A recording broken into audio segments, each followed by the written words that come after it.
Opa, gente, aqui é o Químico Thiago falando e hoje, com vocês, vamos falar sobre funções orgânicas. Então, funções orgânicas são basicamente compostos orgânicos que são separados pelos especialistas em as suas funções e o seu número de átomos. A química orgânica, que faz parte das funções orgânicas, eles estudam os compostos que são compostos de carbono. E existem mais de 19 milhões de substâncias que têm o carbono em sua composição.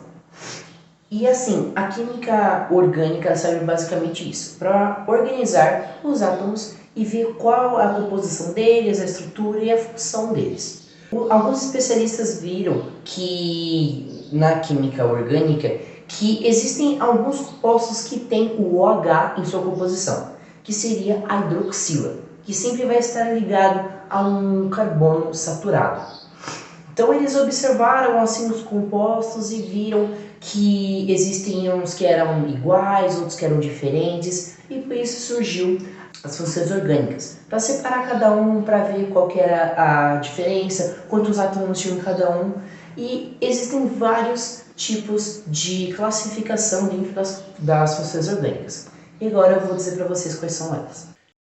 Entre as funções orgânicas tem alguns tópicos. Eles são separados em hidrocarbonetos, os acetonas, os aldeicos, os ácidos carboxílicos, as aminas, as amidas, os éteres e os ésteres, e entre outros. Mas nesse vídeo eu só vou citar esses aqui. Então eu vou falar sobre os hidrocarbonetos. Os hidrocarbonetos, eles são compostos que em sua composição têm o carbono e o hidrogênio. Exemplo, eles são mais utilizados nas empresas químicas como combustíveis, como parafitas, como polímeros, e dentre esses que eu falei, existem a composição deles, o C e o H. Mas o C e o H não pode estar, pode estar no começo, pode estar no final da composição do composto, e por conta do começo e no final, sempre vai ter uma diferenciação. Então sempre vai ter uma classificação. A classificação delas podem ser em 4. As alifáticas, as saturadas, as insaturadas e os cíclicos. Eu vou explicar cada um certinho do que eles são. Vou falar sobre os alifáticos. Os alifáticos, eles são compostos que terminam em CH, eles são de cadeia aberta e são acíclicos. Um exemplo deles podem ser os alcanos, os alcenos e os alcinos. Os cíclicos, eles não terminam em CH, eles têm uma cadeia fechada e eles são cíclicos. Os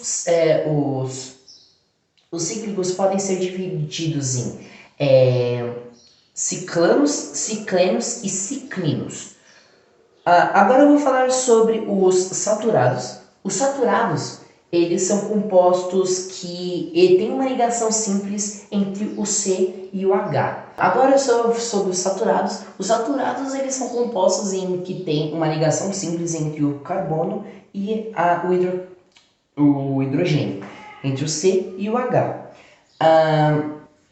Os saturados, eles podem ser alcanos e ciclanos.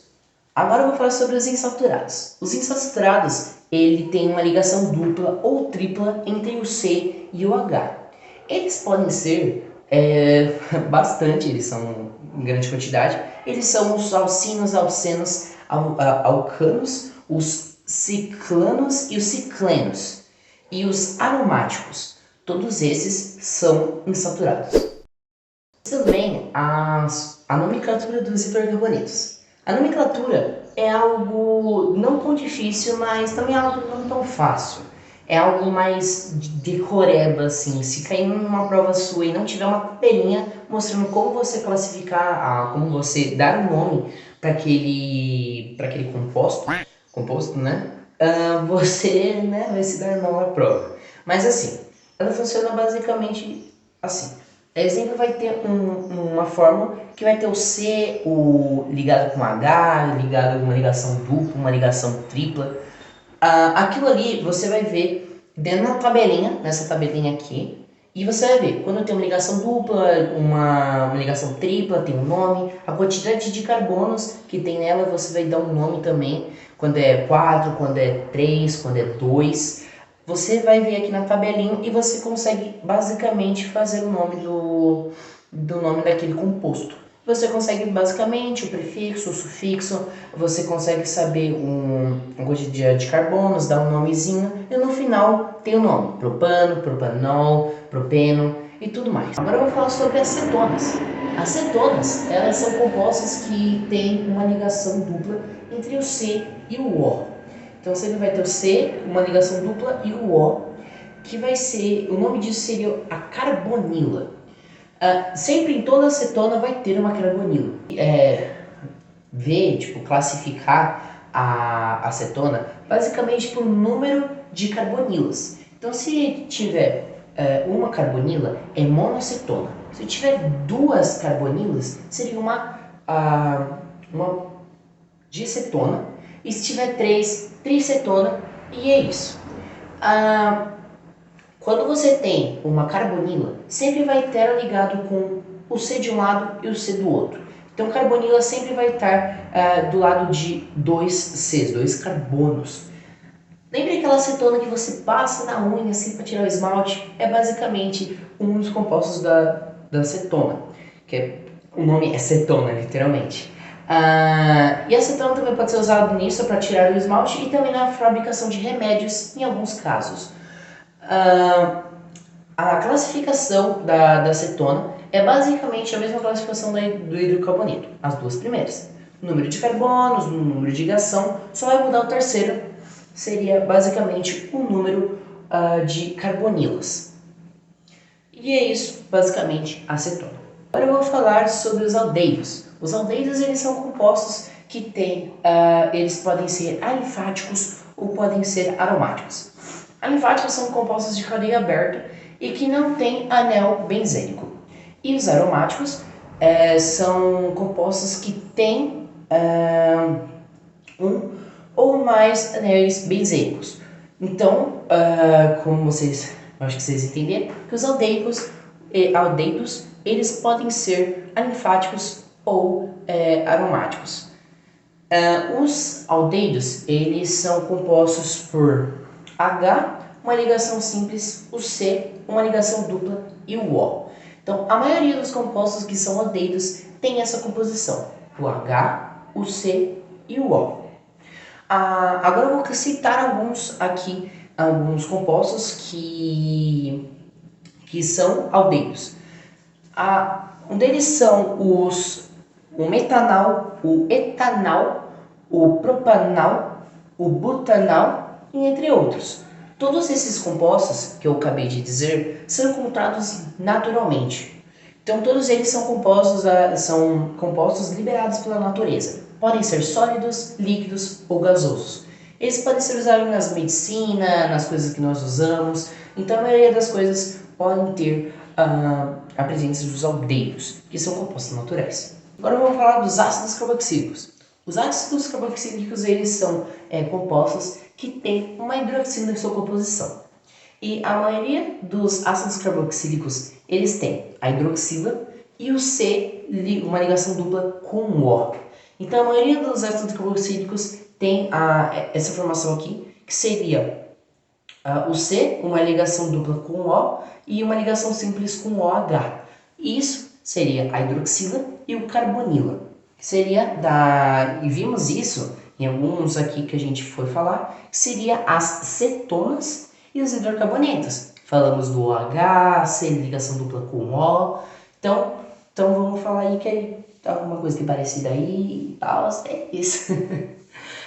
Existem alguns compostos que usam, alguns ácidos que usam a nomenclatura, que seria o ácido metanol e o ácido pentanol, uma coisa assim, que usa essa nomenclatura do C, ligação dupla com O e uma ligação simples com OH. E algo interessante para falar é que os ácidos carboxílicos, se você juntar a formação do ácido carboxílico com uma base, você faz um sal. O processo disso é chamado de salinificação. E nessa escola você vai aprender que isso é algo chatinho, que você tem que dar um nome pro sal, você tem que ver cada um tá como um final, tem que ver os compostos e você tem que dar um nome para um sal.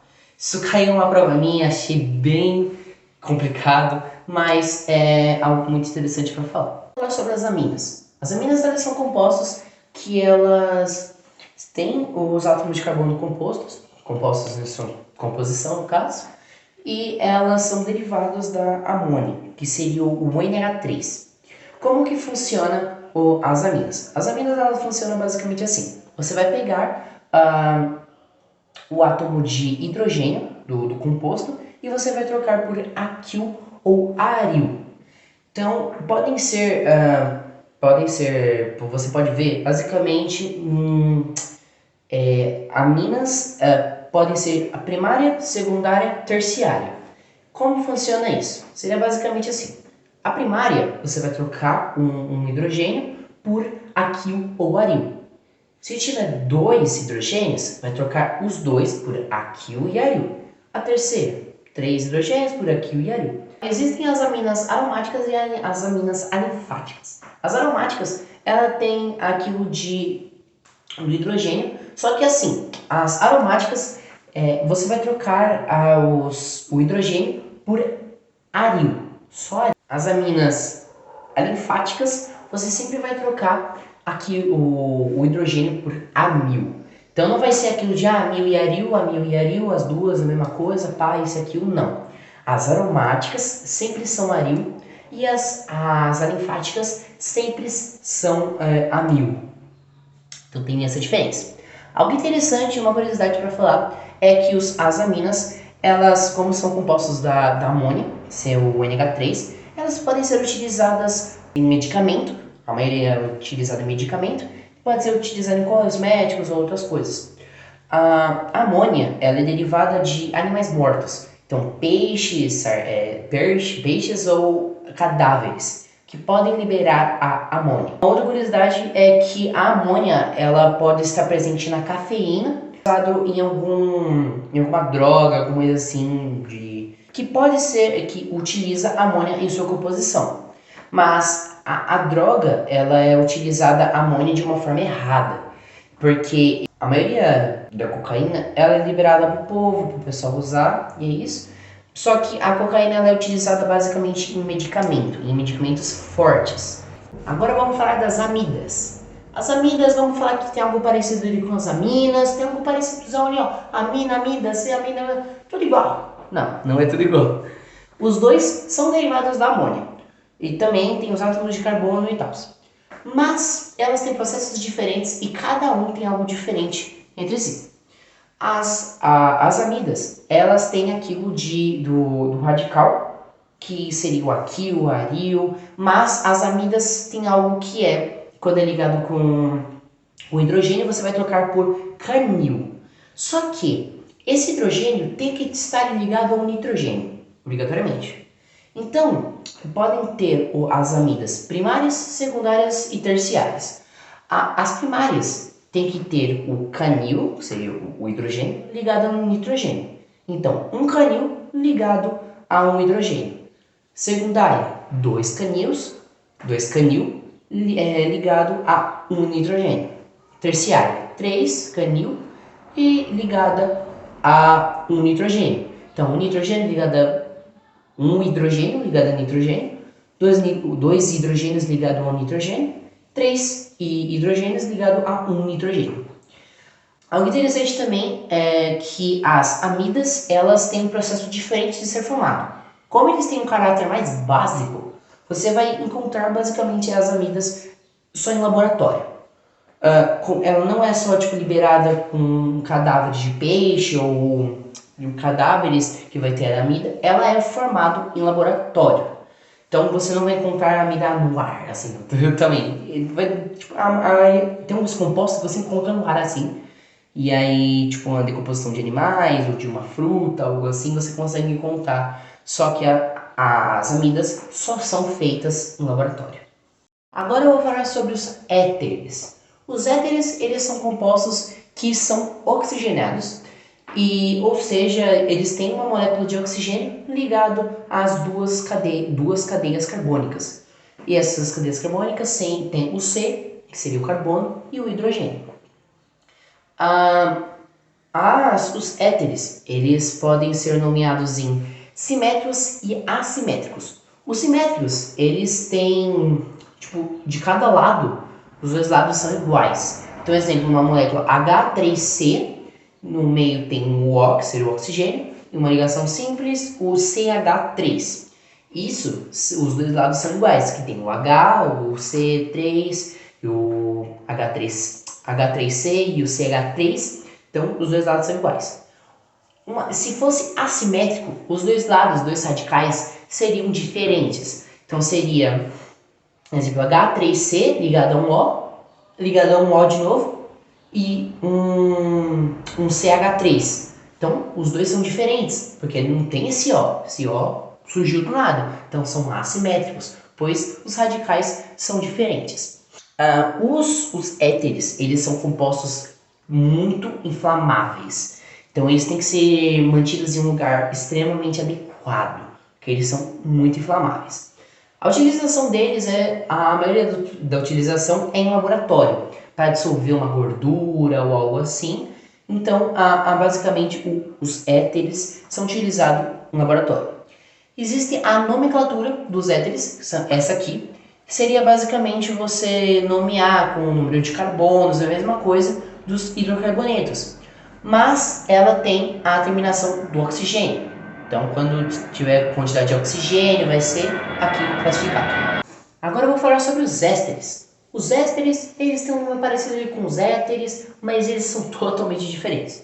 Os ésteres, eles são compostos que são derivados dos ácidos carboxílicos. Mas para a formação dos ésteres, você precisa ter uma reação de esterilificação. Como que funciona esse processo? A esterilificação, ela funciona basicamente com o ácido carboxílico se juntando com um álcool. Juntando, faz um éster. A utilização dos ésteres, como ele é algo mais solúvel em água ou álcool ou algo assim, como ele é algo mais solúvel, ele não é tão perigoso pra gente. Porque como o composto ele tem um cheiro mais agradável, um cheiro mais agradável assim, tal, você consegue encontrar ele em várias coisas, como aquele spray que você borrifa para o meio ambiente, assim, para deixar mais cheiroso, ou aquela balinha que você come e fala, cheirinho de iogurte. Então, tudo isso tem os ésteres. Ou pensar aqui, a balinha, xarope, aquele xarope que você toma, cheirinho que você toma e fala, pelo amor de Deus, que é algo ruim do caramba.